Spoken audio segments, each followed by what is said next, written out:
for our exit ticket today, we're going to read two problems together. Nicolette ordered supper at a restaurant at 5:37 p.m. So she ordered it at 5:37. The waitress finally brought her dinner out at 6:15. Okay, so dinner was delivered at 6:16. How long did it take the restaurant to make supper for Nicolette? So the thing we don't know is elapsed time. Okay, the amount of time that passes between one time to the next, okay? If she ordered this, this is the start time.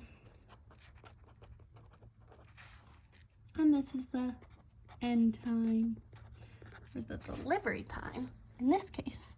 So let's go ahead and put a start mark at 5:37. 5:31, 2, 3, 4, 5, 6, 7. Right here.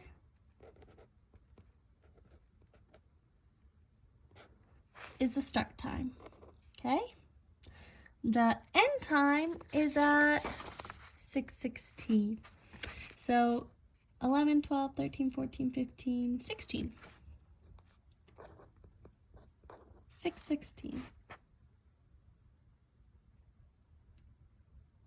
So now we have to find out how much time passed between the two. Don't forget our mountain is 1 hour, our hill is 5 minutes, and our pebble is 1 minute, okay? 37, I don't love that number. I want to make it even first. So I'm going to put some pebbles in there until we get to 40, okay? So here we go. 1 pebble, 2 pebble, 3 pebbles.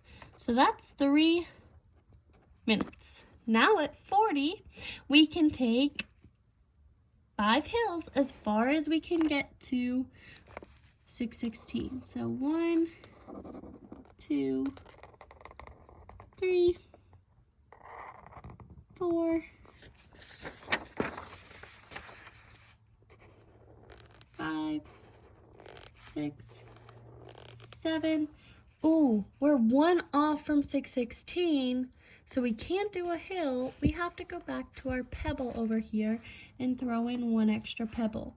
Okay, so we've got 5, 10, 15, 20, 25, 30, 35. So 35 minutes in hills plus 1 minute, 3 minutes, 4 minutes. So 35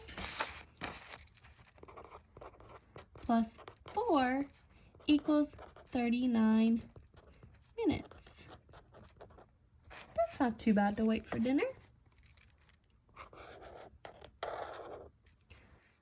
So how long did it take the restaurant to make supper for Nicolette? It took them 39 minutes. Remember that you can use the mountains, the hills, the minutes, the pebbles in any order you want. Just make sure that you're keeping track of them like we did right here, and that you get to even numbers before you start jumping more than one at a time. That helps a lot. That will help you significantly, because if we jump from 37.5, we have to remember, okay, that's 2 after, and it gets a lot more confusing. So please make sure you get to an even number, either 45, 40, 50, before you start using hills. All right, let's look at question number 2. Daryl began playing a video game at 5:18. So began makes me think this is going to be my start time, but let's just hold out for right now. His mom called him to supper at 6:32.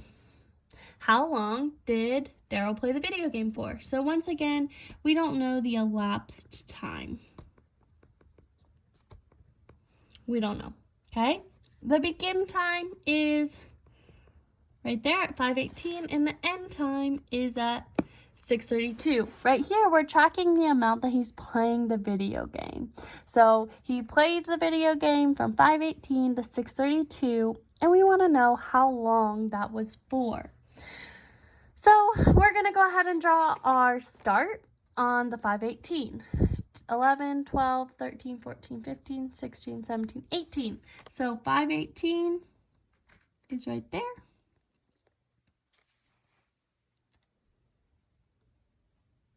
And his mom called him to eat supper at 6:32. So 6:32 is going to be right here.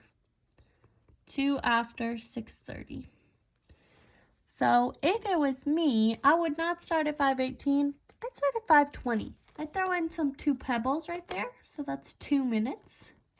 And then I'd see, okay, should we go up to a hill or to a mountain? If we're going from 5:20 to 6:30, do we pass 6:20?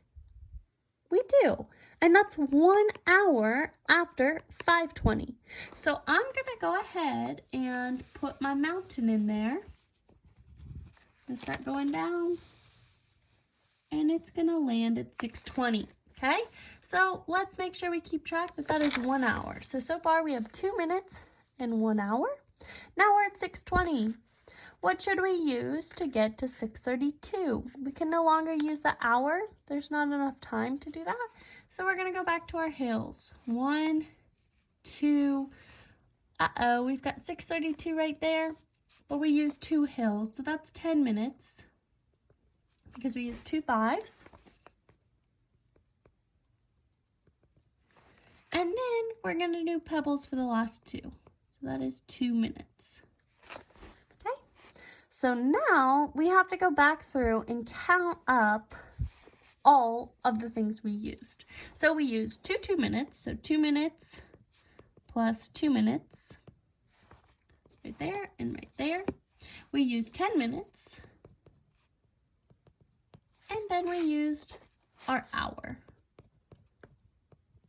Okay, how can we combine this all together? Well, he played video games for 1 hour and 10 plus 2 plus 2, 14 minutes. So that's our total elapsed time of video games.